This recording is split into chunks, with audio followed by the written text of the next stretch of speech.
வணக்கம் நண்பா, welcome to Kallapatti Tamil. இனி நம்ம பார்க்க போது என்னன்னா, ஹிந்திலேருந்து தமிழை ரீமேக் பண்ண திரைப்படங்களை பற்றி எத்தனோ காணொளி நம்ம போட்டிருக்கோம். அதே மாதிரி இன்னைக்கும் நம்ம ஹிந்திலேருந்து தமிழை ரீமேக் பண்ண திரைப்படங்களை பற்றி தான் நம்ம பார்க்க போகிறோம். ஹிந்தியில் அவதார் ராஜேஷ் கண்ணா, தமிழில் நடிகர் திலகம் சிவாஜி கணேசன் அவர்கள் வாழ்க்கை. இது ஒரு மாஸ் ஃபேஸ் ஆஃப். ரீமேக்கில் என்ன different? Let's find out. Video மறக்காம முழுசா ஸ்கிப் பண்ணாம பாருங்க.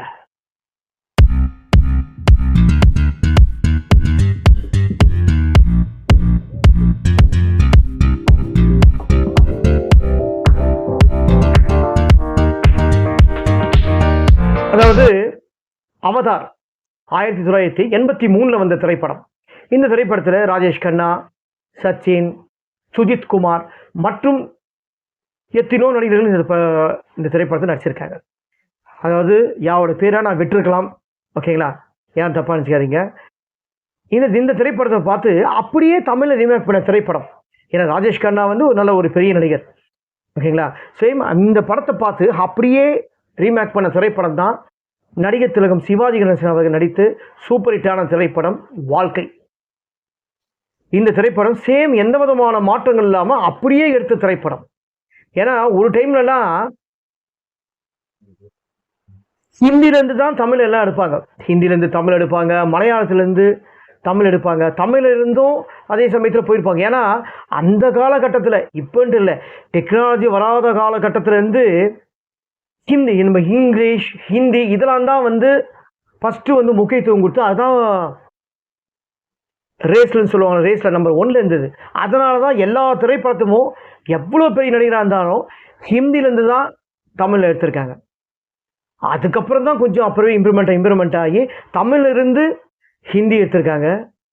அதே மாதிரி தெலுங்குலேருந்து தமிழில் ரீமேக் பண்ணியிருக்காங்க, கன்னடத்துலேருந்து தமிழ் ரீமேக் பண்ணியிருக்காங்க. அதுக்கப்புறம் தான் அப்படியே இந்த டென்ட் அப்படியே மாறி தமிழ் படங்கள் நல்ல படங்கள் வர ஆரம்பிச்சிது. அந்த தமிழ் படங்கள் நல்லா வர ஆரம்பித்த உடனே தமிழ் படத்தை பார்த்து அப்படியே ஒவ்வொருத்தரும் ஹிந்தி, தெலுங்கு, கன்னடம் அப்படி ரீமேக் பண்ண காலம் அப்படியே மாறிச்சு. ஏன்னா உலகம் சின்னதுங்க. அந்த உலகம் சுற்றினே தான் இருக்கும், ஓகேங்களா? அந்த உலகம் சுற்றினே இருக்கும்போது நம்ம ஏதாவது இடத்துக்கு நம்ம தமிழ் படத்தை தான் நம்பர் 1ன்னு சொல்கிற அளவுக்கு கண்டிப்பாக வைப்பாங்க. அந்த மாதிரி காலகட்டம் தான் வந்தது. அந்த மாதிரி தான் இது. இந்த மாதிரி அந்த மாதிரி காலகட்டத்தில் இப்போ 1983 வந்த திரைப்படம் இந்த அவதார். இந்த திரைப்படத்தை பார்த்தா வாழ்க்கை எடுத்திருக்காங்க. வாழ்க்கை ரொம்பவே நல்ல படம்.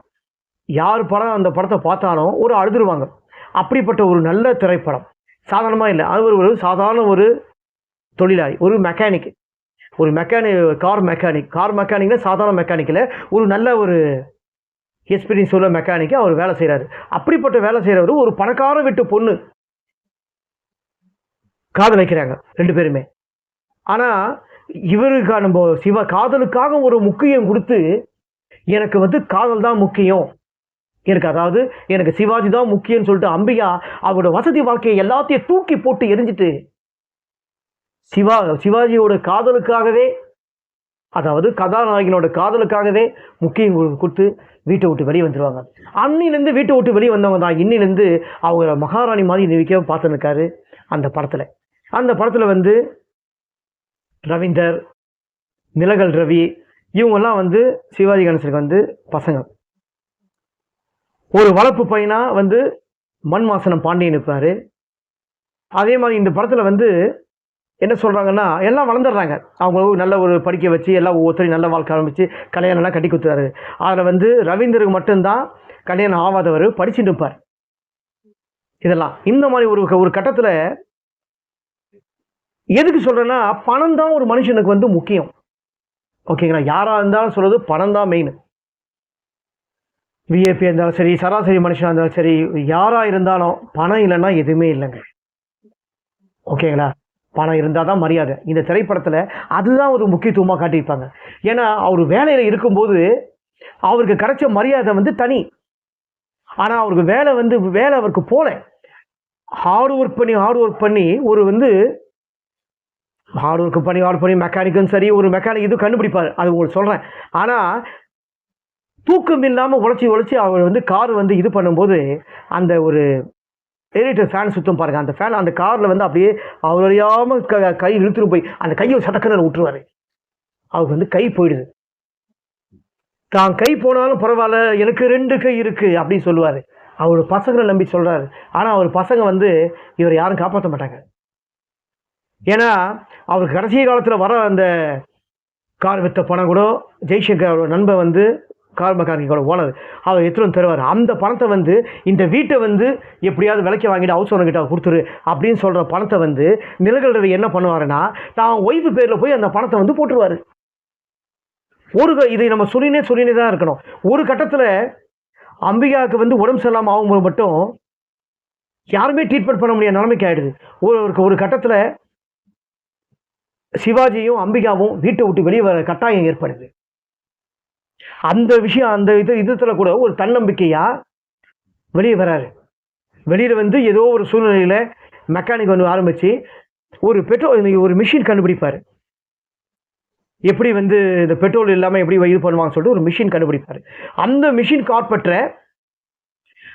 கார்பெட்டரை வந்து பார்த்தீங்கன்னா மதித்து ஜெய்சங்கர் வந்து எல்லாம் பெரிய பெரிய பிஸ்னஸ் மேன் கிட்ட இது பண்ணி அந்த மிஷின் தயார் பண்ணி இது பண்ணுறாரு. ஓகேங்களா? அந்த மாதிரி ஒரு வேலை போயும் தான் சொந்த உழைப்பால் ஜெயித்து காட்ட முடியும்னு சொல்லிட்டு ஒரு தன்னம்பிக்கையோடு வந்து உழைச்சி மேலே வருவார். ஆனால் இவர் மேலே வர டைமில் யாரும் இவர் இது பண்ணாங்களோ இவங்க எல்லாம் கீழே இறங்குவாங்க. ஆனால் அந்த டைமில் கூட அவர் சேர்த்துக்க மாட்டார். ஆனால் அம்பிகா வந்து பாசத்துக்கு மயங்கி மறுபடியும் சேர்த்துப்பாங்க. ஆனால் அவர் சேர்த்துக்கு தொட்டு அவருக்கு பிடிக்கல. இந்த மாதிரி அம்பிகா ஒரு வார்த்தையை விட்டுருவாங்க, என் மேலே பாசம் இது பண்ணி காட்ட முடியான்ட்டு. அதுக்கப்புறம் ராமாயணத்தில் நடந்த கதையை சொல்லுவார், அதில் என்ன நடந்தது தெரியுமான்ட்டு. அந்த மாதிரி ஒரு சூழ்நிலை அம்பிகா ஒரு பேசின ஒரு வார்த்தையால் தான் சிவாஜி வந்து அந்த படத்தில் வந்து இறந்து போகிறார். இந்த படத்தில் வந்து கதை நம்ம சொன்னால் சொல்லினே தான் இருக்கும். இந்த படத்தில் வந்து பாட்டு வந்து இப்போவும் நம்ம மனசில் ஆழமாக பதிஞ்சு இருக்குது. நல்ல பாட்டு எல்லாமே. அந்த எல்லாமே ரிங்டோன் இப்போ கூட வச்சுருப்பாங்க. அந்த மாதிரி திரைப்படம் பாட்டு. இளையராஜா பாடின சாங் வந்து வாடாதவன் சொந்தம் மாறியும் தேகம் தன் கையை வாழ்ந்த அந்த மாதிரி திரைப்படம்லாம் இந்த பாட்டு பட்டி துடியில் நல்ல ஒழிச்ச பாட்டு. இப்போ நம்ம மனசில் ஆழமாக ஒழிச்சிருக்கு. இந்த திரைப்படத்தை பார்த்தீங்கன்னா ஆளாதவங்க யாருமே இருக்க மாட்டாங்க. அதே சமயத்தில் நமக்கு கை போனாலும் தன்னம்பிக்கையாக முன்னேற ஒரு இது இந்த படத்தை பார்த்துருக்கோம். அப்படிப்பட்ட ஒரு நல்ல திரைப்படம் இந்த வாழ்க்கை. அந்த ராஜேஷ் கண்ணா அவர்கள் நடிச்சிருப்பாங்க. பட் வந்து சிவாஜி கணேசன் அளவுக்கு வந்து நடிச்சிருக்க மாட்டார். நமக்கு அந்த தண்ணி வர அளவுக்கு நடிச்சிருப்பார். அப்படிப்பட்ட திரைப்படம் இந்த வாழ்க்கை. இந்த வாழ்க்கை திரைப்படத்தில் எல்லாருமே அவங்களுக்கு கொடுத்த கதாபாத்திரத்தை ரொம்ப அழகாக பண்ணியிருப்பாங்க. ஓகேங்களா? சிவாஜி கணேசன், அம்பிகா, வி.கே. ராமசாமி, நிலகல் ரவி, ரவீந்திரன், சிலுக் சுமிதா, எம்.என். நம்பியார், ஓஜி மகேந்திரன், ஒய் விஜயா மற்றும் இந்த திரைப்படத்தில் வந்து எத்தனோ நடிகர்கள் வந்து இந்த திரைப்படத்தில் நடிச்சிருப்பாங்க. ஓகேங்களா? இந்த படத்தில் வந்து டைரக்ஷன் சி.வி. ராஜேந்திரன் ரொம்ப அழகாக பண்ணியிருப்பார். படத்தோட இசைஞான இளையராஜா அவர்கள் ரொம்ப அழகாக போட்டிருப்பார். அவரை நம்ம விமர்சிக்கிற அளவுக்குலாம் இது இல்லை. ரொம்ப நல்ல சாங். ஃப்ரெண்ட்ஸ்,